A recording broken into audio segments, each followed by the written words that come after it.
Hey everyone, Scott here to discuss Jaws 3 or 3D.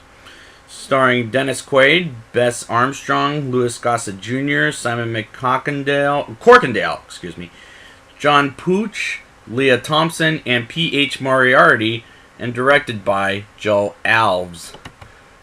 Funny, it sounds like Alvin and the Chipmunks. Okay, let's get right into this movie, shall we? I love how they put out the old school 3D where everything comes out to you in 3D. I thought those were really great 3D days before Avatar ever came out to revolutionize 3D projections. To this day, it was just hilarious. Calvin Bouchard, forgive me if I said that wrong, played by Louis Gossett Jr., is the owner of a water park who's the biggest jackass in this whole movie. Even to Mike Brody, played by Dennis Quaid in his earlier days, who I thought was a credible character who's all grown up. And I mean, he's just credible. What do you expect? It's an early performance from the events of Jaws 2. His girlfriend, Dr. Catherine K. Morgan, played by Bess Armstrong, was just an okay character who cares for the whales and dolphins. And another character all grown up is Mike's younger brother, Sean, played by John Pooch. Or Putch, or something like that, who's a weaker character than in the first two films. They all have dinner together, and a fourth member of the group joins them after Sean beats her in the tipsy game I've never heard of before, named Kelly Ann Brukowski, played by Leah Thompson from Howard the Duck. And she was the best thing about this movie, in my opinion. It's another great white shark trying to attack humans until the dolphins save the humans' asses. And Calvin doesn't give a crap, but opening up SeaWorld, in Florida by the way folks, to the public when the shark attacks again. And that goes way back to the first movie when the mayor opens the beach and a Brody is thinking it's a bad idea. By the end of the day, the Brody was right in getting people out of the beach/park. It's very unoriginal, and so is this movie.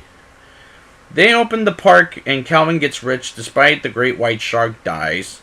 The baby one. And there's an adult one. I think it's its mother, if I'm not mistaken. While the crowd sees him in a show, and it makes me think Calvin is an idiot, and now I'm upset. This movie looks like it's shot on gray screen, especially the 3D effects. I'll get to that in a minute. The Jaws theme song is used completely bad. And I don't think this is a Jaws movie because the shark attacks don't come in until the end of the movie, which really pissed me off. Calvin tells everyone to get out of the underwater tank, and the guide people say, "Walk, do not run." And they run anyways. What a bunch of idiots. Just remain calm. If you see a shark, whatever you do, just remain calm. That's why this movie is bad, because of the bad acting and the bad story, and very unoriginal, by the way. There's a lot of overreacting when the shark attacks happen. So the people are saved. Jaws gets defeated by being blown up by a grenade in a cheap 3D shot. All the 3D shots looked very fake. And Mike and Sean, Kelly, Calvin, and the two dolphins named Cindy and Sandy survived the end of this movie, and I'm ready to turn this movie off at this point. Now it's time for the rating. I'll give this movie a 3.3 out of 10. The 3D shots looked absolutely fake, except for the opening credits. The acting is horrible. They all overreact, and I can't believe this movie has Jaws in the title of such a terrible movie. And I would like to thank you guys for joining me, and next week I will be back with Jaws the Revenge. And until next time, dud.